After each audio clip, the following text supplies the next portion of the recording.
Ghana has envisioned huge projects that will make them a sight to see upon their successful completion. The projects are part of efforts to redefine architecture and encourage industrialization. However, as it is often the case with government-owned projects, a lot of these facilities are yet to show up. One of such developments is the Marine Drive project. It is a 241-acre waterfront redevelopment plan for Accra that extends from the Independence Square to the coast and culminates in a coastal overlook with expansive, dramatic scenery across the Gulf of Guinea. The project will transform this waterfront into a new public infrastructure with commercial, exhibition centers, offices, a beach soccer field, and recreational and retail facilities.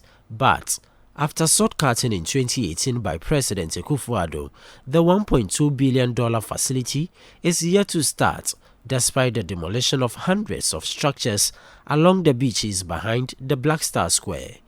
Some of these structures served as offices for various ministries, departments and agencies. A portion of the site has currently been turned into a dumping ground with heaps of sand on other sections. The area is serving as an abode for some, while others have resorted to open defecation on the heap of sands. Private, more for solid. Every work private, I call Kutia 50% one scene, uncle. And you go on the solid on my tea and a buy area private near corn. Don't say you're fine. A bandy, I am go say Bible project. My family go say there.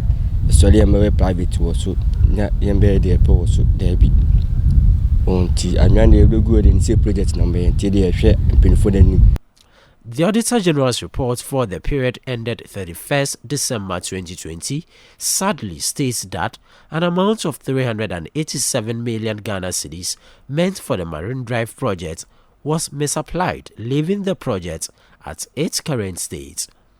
The Ghana Trade Fair Company also signed a $1 billion agreement with Stella Holding to redevelop the trade fair site. This project aims to transform the 140-acre site of the Ghana International Trade Fair Center into a new cutting-edge, mixed-use, sustainable commercial estate. Phase 1 of the project will accommodate the World Economic Forum's Convention Center and exhibition halls.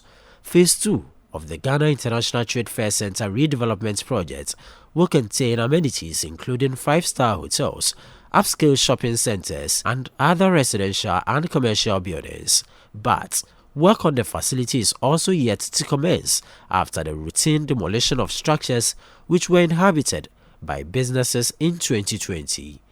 The site has the ruins of the demolished structures on some sections, with heavy-duty machines around. The La Polyclinic was also demolished in March 2020 for redevelopment due to the dilapidated nature of the structures. Almost 3 years on, work is yet to commence on the site, despite several assurances from the government. What may look different this time round may be the newly heaped sands on site during a visit to the area. The people of La are calling for their equal share, their fair share as citizens of Ghana for a health facility. Now when we are sick, we run around, we do not know where to go. They have given us a polyclinic which closes at 8 p.m. We don't have a mortuary, we don't have a NICO center where people born, premature borns are put there. We do not have anything. The project is being financed by a credit facility from the Standard Chartered Bank of the United Kingdom with an export credit guarantee from Sinosure of the People's Republic of China to the tune of 68 million euros. Upon completion, it will be transformed into a 160-bed facility and will be fitted with an outpatient department, inpatient wards, maternity and neonatal services, surgical units and 4 theaters, accident and emergency department, public health department, pharmacy unit, laboratory, administration, imaging area with CT scan, X-ray room, ultrasound, fluoroscopy, mammography unit, physiotherapy unit and a mortuary. The hospital would serve residents of La, Osu, Teshi, Nungwa and its surrounding areas with their healthcare needs. Similarly, The National Cathedral project was proposed by the government in 2017 as a fiscal embodiment of national unity, harmony and spirituality. The $350 million interdenominational cathedral will have an auditorium capable of seating 5,000 people, as well as chapels and a baptistry. About 50 buildings in the Ridge Enclave, made up of offices and residential apartments for state officials, were pulled down as usual. Court of Appeal judges in apartments constructed by the Judicial Service 5 years ago were evicted and the facility pulled down. A temporary accommodation offered them was said to have cost the country $168,000 for 18 months. We are suspending all capital projects in 2023. Including school buildings, including roads, including this capital project, we are suspending. Meanwhile, you are allocating 80 million for cathedral. You see the opposite here. We are in, how do we call this place? That's Osulabadi. Around this vicinity, Osulabadi here, you have demolished about 30 houses here in the name of construction of cathedral. You've not been able to even lay a foundation. In this same budget, the minister says he's demolishing this Accra International Conference Center. Just opposite here. As I speak to you, they are holding program in Accra International Conference Center. He says he's going to demolish it. And in the budget, the minister who says he's suspending capital projects has allocated 1.4 billion Ghana cedis. 1.4 billion Ghana cedis just to demolish the Accra International Conference Center and reconstruct it. Within this same vicinity, the same minister, Osulabadi here, has demolished La General Hospital. There is no foundation. Why is it that you are interested in demolishing without reconstruction? Many have criticized the government for the stalling projects since March 2022, despite the allocation of over 300 million Ghana cedis for the edifice. A country like Ghana, struggling to survive, we choose a model which is the most costly, a very reckless model. Instead of looking for a green field and unencumbered land, we opted to demolish structures. Scholarship Secretariat, a building that I would never touch, having worked in education before. The Scholarship Secretariat, if you look at the people who have obtained scholarships and have gone through that place, from the likes of Kwame Nkrumah, Kofi Annan, John Evans Atta-Mills, the Fulbright scholarship he received. Elsewhere, that property will be preserved. Even to paint, to change the lock, you will need approval. In other jurisdictions, they are the listed properties category.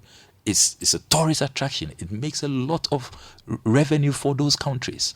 We demolished all of that. Demolished the Judicial Training Institute. Now the Chief Justice is going around looking for a $50 million loan to build a new one. Judges' bungalows were demolished. Then the Comsys IT firm, Waterstone Realty, the private developer who has luxury apartments. Now he is in court demanding 120 million cedis in judgment debt. The Malian ambassador's residence was demolished. Now they are looking for land for them at Airport Residential, and we have to build a new residence.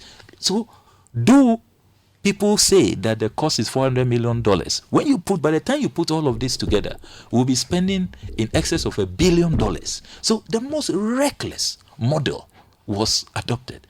It appears the ritual of demolition for the start of unfinished projects is not ending anytime soon because plans are in place to have the Accra International Conference Center demolished for the reconstruction of a new one. Many people, many countries want to come here for international conferences. We don't have a fit-for-purpose conference center. In any case, this is a revenue generator, really, and we will continue to work with Parliament. It becomes quite frustrating and mind-boggling to the taxpayer, often to come across a lot of these unfinished projects dotted across the country. But the question then is, for how long will the habit of pulling down structures for never to be completed projects continue? Reporting from the Accra International Conference Center, my name is Ni Ayikweyi Okain for Citi News.